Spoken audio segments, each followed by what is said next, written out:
Ռուսաստանը հայկական կողմից պաշտոնական ծանուցում է ստացել, որ Նիկոլ Փաշինյանը չի կարողանա ներկա լինել ԵԱՏՄ ղեկավարների հանդիպմանը։ Մայիսի 29-ին Աստանայում Հայաստանը կներկայացնի Մհեր Գրիգորյանը։ Նախկինում էլ են եղել իրավիճակներ, երբ ոչ միայն Հայաստանի, այլև անդամ այլ պետությունների ներկայացուցիչներն այս կամ այն պատճառով չեն մասնակցել ԵԱՏՄ մարմինների աշխատանքին, ասում է Մարիա Զախարովան։ Никакой, конечно, трагедии нет для самого объединения, вопрос только в самой Армении.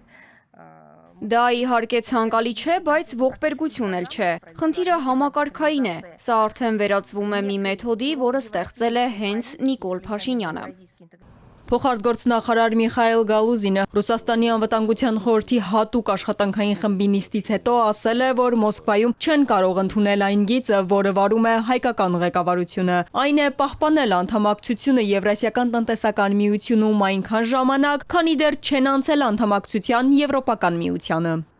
Նման մոտեցումները մեզ համար բացարձակապես անընդունելի են։ Հայաստանին չի հաջողվի միաժամանակ ապրել երկու հարսանիքում։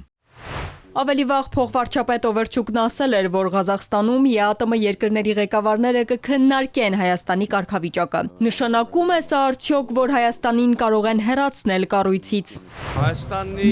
ԵԱՏՄ-ից լքելու հարցը չի կարող քննարկվել, քանի դեռ Հայաստանը այդպիսի հայտ չի ներկայացրել եւ ցանկություն չի ներկայացրել, երբ որ այդպիսի անհրաժեշտություն լինի, որ մենք այդ հարցը քննարկենք եւ որոշում կայացնենք, մենք այդ կքննարկենք եւ որոշում կայացնենք։ Մոտ ապագայում դա հնարավոր է։ Ես ոչ մի ժամկետ չեմ կարող ասել, այդպիսի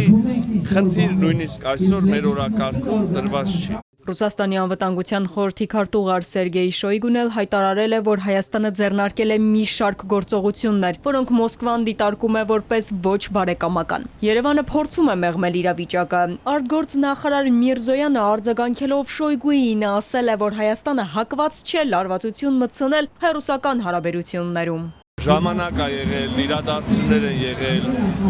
իրավիճակներ են եղել, որտեղ մենք ենք այլ գործողություններ ակնկալել, առնվազն մեր պայմանագրով նախատեսված գործողություններ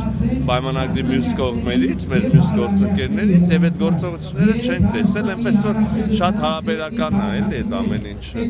Մոսկվան հայտարարում է, որ չի առաջնորդվում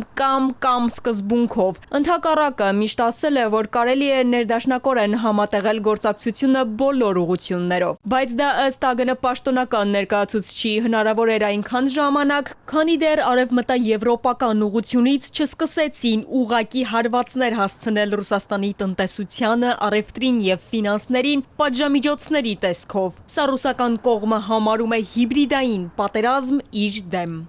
Ալադավթյան, Էպիկենտրոն։